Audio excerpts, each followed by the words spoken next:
Salam à tous les amoureux de Première Ligue, heureux de vous retrouver pour un nouveau débrief, pas n'importe lequel, celui du choc du week-end entre United et Liverpool. Et comme d'hab avec United cette saison, on ne s'ennuie jamais, du pur divertissement. Je sais pas si c'est positif à côté mancunien, parce que oui, c'est très divertissant, mais il y a aussi pas mal de buts concédés, etc. qui peuvent être évités. En tout cas, retour des mancuniens en Ligue des Champions, ça y est, c'est officiel. Ok, maintenant le board peut se tourner vers le mercato et on peut dire que les mancuniens cette saison ont fait le taf, mine de rien, même si en début de saison c'était compliqué. Mais en même temps, quand sur ton banc, t'as un mec qui ne fait pas jouer Kobe Mainoo. Amorim, est-ce qu'on peut lui retirer sa licence de coach pour un tel crime? Pour un tel crime, le gars, c'est pas genre il comptait pas trop sur lui, c'est pas genre il avait des miettes par-ci par-là. Le gars jouait pas. Je sais pas si on se rend compte. C'est pour ça que maintenant je vous dis maintenant, qu'on arrête maintenant les bails de ouais t'es pas coach, t'es pas truc, tu sais parce que nous les tweetos un peu ou les gens sur internet, les gens sur les réseaux, des fois on mange des trucs en mode ouais mais toi t'es pas dans le milieu, en gros tu peux pas, t'es qu'un tweetos, t'as qu'un avis de tweetos. Les gars maintenant on a vu assez de choses, je pense, assez de dingueries de la part des pros. Bon, on est tous à la même hauteur. On est tous à la même hauteur. Parce que 99% des gens sur Terre n'auraient pas fait ce qu'Amorim a fait avec Mainoo. 99% des gens qui s'y connaissent un tout petit peu au football n'auraient pas placardé Mainoo. Donc là, Amorim, là, soi-disant, le mec, il a remporté des titres, il a retourné le Portugal. Il a fait une dinguerie monumentale avec Mainoo. Moi, je veux une pétition pour qu'on lui retire sa licence de coach. Faut qu'il la repasse. En fait, quand t'as le permis de conduire, tu fais des infractions une fois, deux fois, trois fois, tu perds des points. Après, tu faut repasser le permis. C'est vrai ou pas? Ben là, désolé, mais c'est moins 12 points. On t'enlève tous tes points, là. Et tu repasses ton permis, mon gars. Non, c'est trop.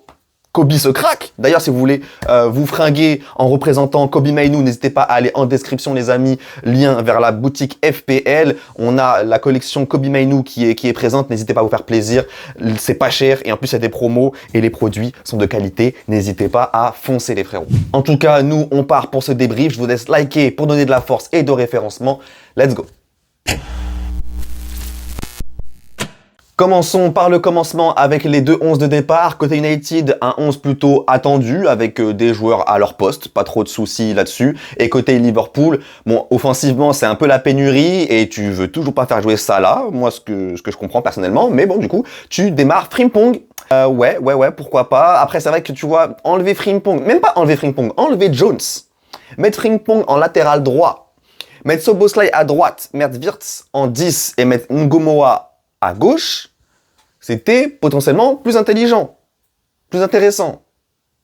Pas faire jouer ça là, ok, je peux comprendre, mais là, ton Frimpong ailier droit, moi j'ai beaucoup de réserves avec les latéraux qu'on veut faire jouer ailier. Je sais que les mancuniens, d'ailleurs, vous voulez, par rapport à mon mercato idéal, il y en a certains qui m'ont suggéré, ouais, mais t'inquiète pas, Dorgu, il va jouer plus haut.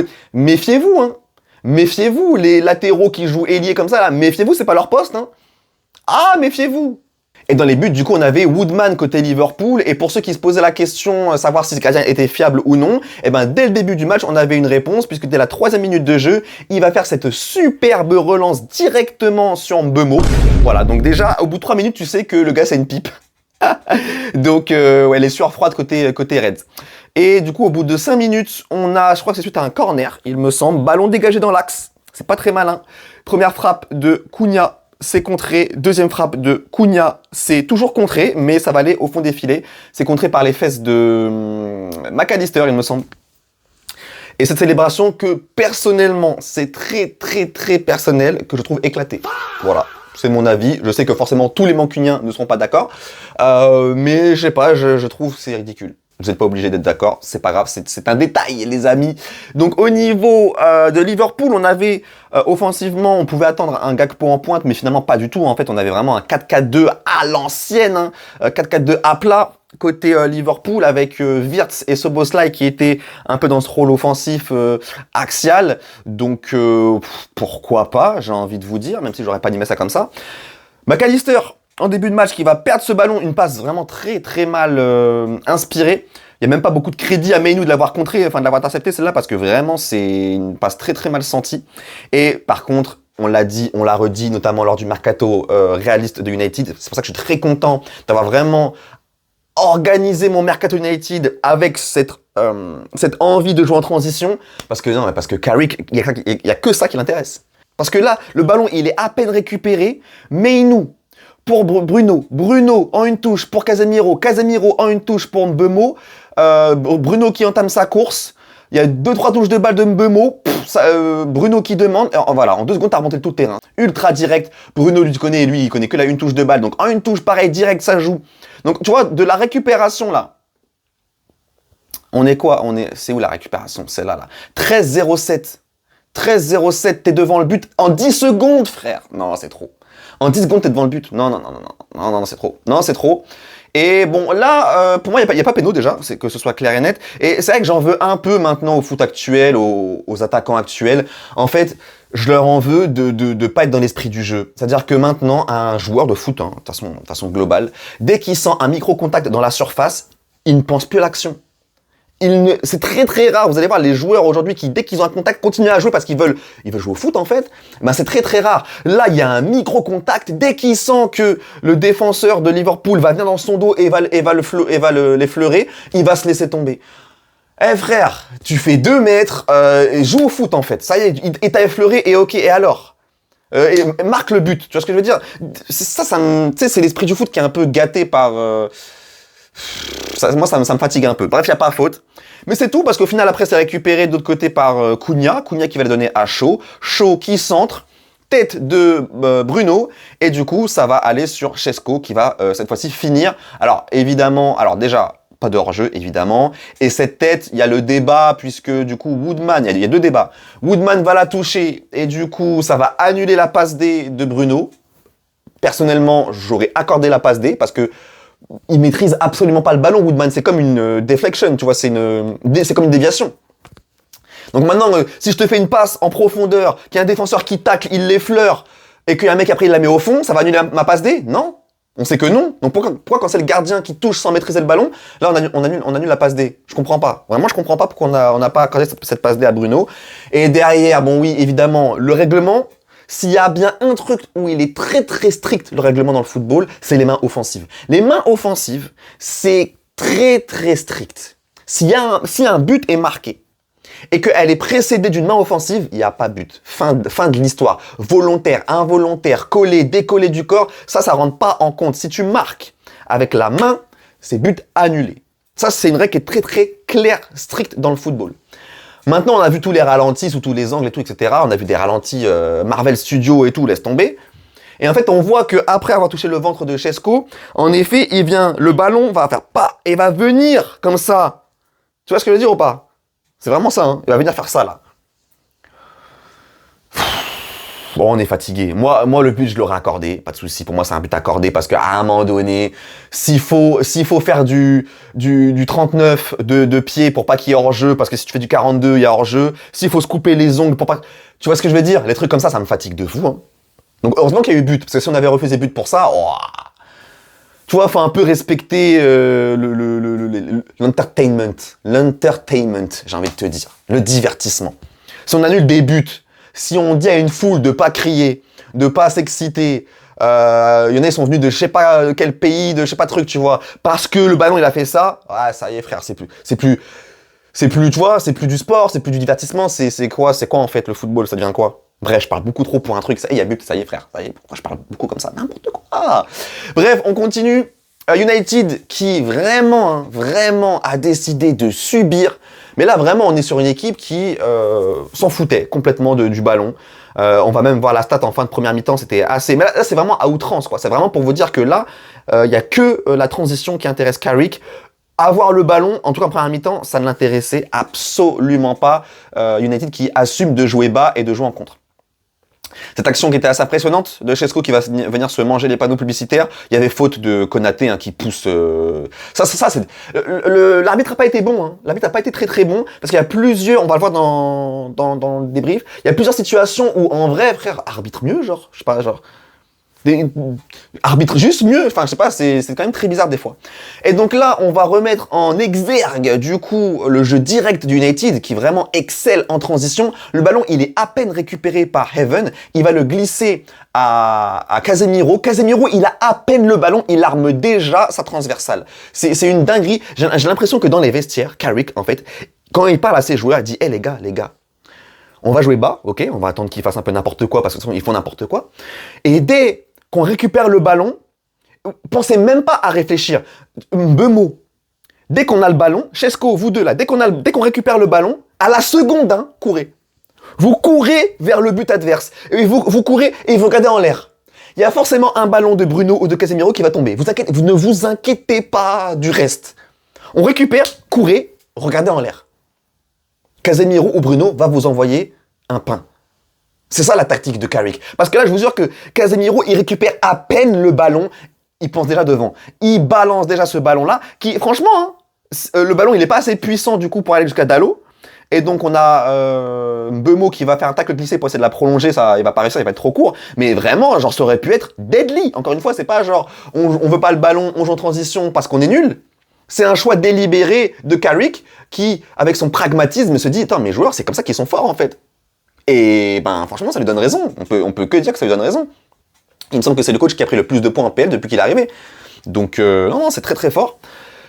De l'autre côté, on a un Liverpool vraiment offensivement, alors vraiment autant, tu vois, j'ai dit, le titre, normalement, je vais mettre une équipe qui s'est trouvée contre une équipe qui se cherche. Alors oui, une équipe s'est trouvée, c'est une équipe qui joue en transition, ça c'est clair et net, mais du coup, Liverpool, tu sais pas. Après, il y a beaucoup d'absents, évidemment, il y a beaucoup d'absents, me faites pas dire ce que j'ai pas dit, je dis pas que c'est un produit fini, mais là, en tout cas, même dans la tactique, tu sens que, en fait, trop souvent, tu retrouvais Liverpool qui voulait jouer dans l'axe, mais complètement esselé, là, on voit Gakpo qui est entouré de 4-5 joueurs, c'est n'importe quoi, on voit Robertson qui prend pas la largeur. On voit là-bas, on peut se dire, ah bah ouais, mais là, t'as un latéral qui prend la largeur à droite. Mais non, en fait, c'est pas latéral, c'est un ailier, donc il est là où il doit être. Mais il n'y a pas ce surnombre. Normalement, t'as, du coup, comment il s'appelle Robertson qui doit être ici. Ok, qui doit être ici. Pourquoi Bref, je sais pas ce que c'est. Il doit être ici. T'as Wirtz qui doit être un peu dans le demi-espace ici. Et là, t'as double pivot qui doit venir un peu plus haut en soutien. Et là, t'as une vraie structure offensive. Mais là, t'as rien du tout. T'as rien. Mais surtout, le gros, voilà, t'as pas de largeur côté Robertson. T'as absolument pas de largeur. Ce qui fait que, même si Gakpo trouvait Szoboszlai ici, il peut pas changer le jeu ici vers un joueur qui arrive parce qu'il y a ni Wirtz ni Robertson sont vraiment dans les bonnes zones. Et là, mon dessin, c'est un grand bordel, hein. Mais bref, t'as capté que mon offensivement, c'était pas dingue. Et donc, en fin de première mi-temps, vraiment en toute fin de première mi-temps, on le voit dans le temps additionnel, c'est 39%, les gars, je sais pas si vous vous rendez compte, c'est quoi 39% de possession? C'est vraiment les relégables et qui jouent des grosses équipes qui veulent pas jouer, genre vraiment, ils ne voulaient pas le ballon, United, et ils ont tué en transition, parce qu'on voit que ballon dans la surface adverse, c'est plus du triple de Liverpool, donc clairement c'est une tactique qui fonctionne. À la mi-temps, on a donc Chesco qui va sortir, j'ai pas trop compris pourquoi, peut-être qu'il est blessé ou quoi, en rentrée de Diallo qui, dès son premier ballon, voilà, les étincelles de Diallo ici qui vient de perdre sur son premier ballon, hein, il fait une passe récupérée, et Szoboszlai il va remonter tout le terrain, tout seul comme un grand, ça va passer entre les jambes de Dalot, ça va faire but, franchement incroyable. Et du coup, Liverpool, enfin United qui va se saboter avec Lamens ici qui va donner ce ballon très très compliqué à Casemiro. C'est récupéré par notre ami McAllister qui fait peut-être la seule bonne action du match. Hein. Enfin, il n'a pas été incroyable en vérité, McAllister, mais là, bon, il fait une grosse récupération qui va donner un but très important. Donc voilà, et Gakpo, donc c'est vers Szoboszlai va donner à Gakpo et ça va faire 2-2. Ok, donc le match en deuxième mi-temps va être un peu plus disputé, Liverpool va vraiment avoir un gros temps fort, et en vrai c'est dans leur temps fort qu'ils vont se faire avoir, donc c'est un peu dommage. Mais ouais, ici aussi quand même à remarquer une erreur quand même à ce niveau-là, c'est quand même pas très sérieux, suite à un corner où donc Van Dijk était notamment monté, il va mettre tellement de temps à revenir que, en vrai de vrai, normalement, quand il monte, tu dois avoir un joueur qui prend sa place, tu vois, t'as un joueur qui le substitue et tout. Mais là, vraiment, la structure défensive de Liverpool était vraiment à la ramasse, et au final, on a un Casemiro qui va dire, mais attends, il y a beaucoup d'espace, là. Il va envoyer un ballon devant, et en une balle, regardez quand même, ils sont totalement à la ramasse. Totalement à la ramasse, les joueurs de Liverpool. C'est totalement déséquilibré. T'as juste Kerkez ici, qui est beaucoup plus proche du reste, qui fait un retour salvateur, hein, qui fait un très très gros tacle pour empêcher la catastrophe. Mais là, vous allez me dire, mais attends, mais comment ça se fait que tous les joueurs de Liverpool sont là et que Kerkez, il est là? Il est aussi rapide que ça. Il est tellement plus rapide que les autres. Non, c'est juste qu'au début de l'action, c'est sa faute. Au lieu de clairement jouer le hors-jeu, parce que, en même temps, franchement, c'était assez net. Il va totalement anticiper, beaucoup trop anticiper la transversale, ce qui fait que c'est lui qui va couvrir totalement l'action. Donc encore heureux qu'il a fait ce tacle pour sauver, parce que c'était de sa faute à la base, lui qui ne s'est pas aligné. Ici, ouais, comme je vous disais, l'arbitre un peu chelou, parce que franchement, on l'a vu en live, c'était assez honteux. Mais avant que Szoboszlai tire ce coup franc, on a, alors c'est Casemiro peut-être, qui va venir faire 2-3 pas en avant. Donc là, on voit quand il tire ce ballon, il est 1 mètre devant la zone. L'arbitre le voit totalement. On le voit qu'il voit très très bien ce qui se passe. Et il dit rien. Donc en plus, le ballon est contré par Casemiro. Donc je veux dire, à un moment donné, mec, siffle ça, wesh. Avant qu'il tire, tu le vois normal faire 2 pas, sauter. C'est lui qui touche le ballon. Siffle, frère, fais ton job en fait. Je sais pas, il avait un peu la flemme d'Arjen England aujourd'hui. Et du coup, entrée de Rio, du coup, avec Frimpong qui fait pas du tout un bon match. Entrée de Dorgu, retour de blessure. Et on aura ce 3e but. Donc là, on est quand même dans un temps fort de Liverpool, comme je l'ai dit. Mais, écoutez, un éclair de génie quand même qui part de Cunha ici, qui va faire une très bonne passe, qui patiente, qui veut pas juste la mettre sur le côté, passe toute simple là, vers Shaw, qu'il aurait pu mettre comme ça, tu vois. Je fais n'importe quoi avec mes dessins. Une passe comme ça, tu vois. Non, il va attendre que Shaw décide à faire l'appel. Il va glisser ce ballon. C'est hyper bien joué. Encore une fois, je fais n'importe quoi avec mes dessins, désolé. Centre de Shaw vers Diallo, il me semble. Diallo qui fait une tête dans l'axe. C'est dégagé par McAllister, qui va la dégager dans l'axe. Donc là, pour le coup, c'est quand même une histoire de dégagement dans l'axe. Autant il me semble que sur le premier but, c'est Robertson qui la dégage dans l'axe. Là, sur le 3e but, c'est du coup McAllister. Putain, à votre niveau, les gars, dégagez pas dans l'axe, balancez bien ça loin en touche. C'est une dinguerie quand même, parce que du coup, voilà, après, t'as quand même une grosse bastos de la part de Mainoo. Boum, contrôle, vraiment top joueur, franchement. On a hâte de le voir au mondial, lui aussi. Peut-être pas dans le 11 titulaire, parce que Rice Anderson, ça a l'air d'être vraiment indéboulonnable. Mais Mainoo, faudra quand même compter sur lui. Donc, ouais, écoutez, ce match-là, les amis, c'est quand même très très fort de la part de United, qui, on l'a dit, joue avec un jeu très très direct. Donc qui dit jeu direct, dit jeu risqué, où potentiellement tu peux perdre beaucoup de ballons. Et on le voit dans leur tiers, United a perdu 29 ballons. Mais par contre, c'est assez honteux de la part de Liverpool. De ces 29 pertes de balles dans leur tiers là, de United, t'arrives à créer du coup, donc là, 29 pertes de balles, t'as même pas créé un XG dans ce match-là. C'est ça qui est honteux en fait. C'est que, ouais, ok, United un peu recroquevillé en défense, donc c'est pas non plus simple et tout, mais ils ont quand même perdu 29 ballons dans leur tiers, parce que forcément ils le récupèrent, mais derrière ils jouent tellement vite devant qu'il y a des passes ultra risquées, et derrière t'en as rien fait. T'en as rien fait. Donc oui, il y a eu beaucoup d'absents offensivement de la part de Liverpool, mais quand même, t'es en droit d'attendre mieux et plus de joueurs comme Wirtz. Franchement. Après, Ngoumoua doit rentrer beaucoup plus tôt pour moi. Donc ça aussi, ça à remettre sur slot. Mais ouais, je m'attends quand même à mieux de la part de joueurs comme Wirtz. Notamment Wirtz. Szoboszlai qui fait son match, franchement, Szoboszlai. Aujourd'hui, quand même, tu vois Szoboszlai, tu vois Bruno, tu fais waouh. C'est des mecs qui sont au-dessus. De toute façon, on va passer aux notes. Les amis. Donc les meilleures notes du match. Bruno, homme du match, 7,5 pour moi. Qui, du coup, officiellement n'a ni but ni assist dans ce match-là, mais bon, comme d'hab, pèse énormément. Quel joueur! Est-ce que, en vrai de vrai, si United finit 3e, est-ce qu'on peut empêcher Bruno d'être Player of the Year en PL? Même si Arsenal est champion, j'ai de plus en plus de mal à mettre Rice devant Bruno. Parce que Bruno, cette saison, c'est le joueur le plus fort en PL. C'est le joueur le plus fort en PL cette saison, Bruno. Et je sais que Rice est très très fort, et s'ils sont champions, évidemment, voilà. Je dis pas que... Bruno, c'est trop, frère. Bruno, c'est trop. Franchement, c'est trop. C'est trop. Szoboszlai aussi. Qu'est-ce que c'est fort. Mais les gars, franchement, Bruno et Szoboszlai, c'est extrêmement fort. Mainoo, 7. Cunha aussi, franchement, très bon match. Casemiro aussi, très fort à la récupération. Ensuite, on a du Gakpo, Heaven, Šeško. Donc Gakpo et Šeško qui ont été buteurs. Et Heaven qui fait un bon match. Lui, mine de rien, franchement, il fait une saison très satisfaisante. Ce qui me conforte dans mon mercato réaliste de pas avoir recruté défensivement. Parce qu'en fait, je pense que déjà, moi, j'ai encore beaucoup d'espoir en Euro. Moi, j'abandonne pas Euro. Mais Heaven, en fait, il faudra compter sur lui. faudra compter sur lui. Donc en vrai, en fait, quand t'as Martinez et De Ligt qui reviennent, t'as vraiment 5 défenseurs United qui tiennent la route. C'est ce que je pense. C'est pour ça que j'ai pas recruté dans mon mercato réaliste et je suis plutôt satisfait de ce choix-là. Évidemment, ceux qui n'ont pas vu la vidéo, je vous la mettrai à la fin. Au niveau des pires notes du match, McAllister, comme je l'ai dit, à part sa récupération très bien sentie là sur le but, je trouve qu'il a rien fait de bien dans ce match-là. Ensuite, Ahmad, bon voilà, c'était pas dingue et forcément première touche de balle et grosse perte de balle.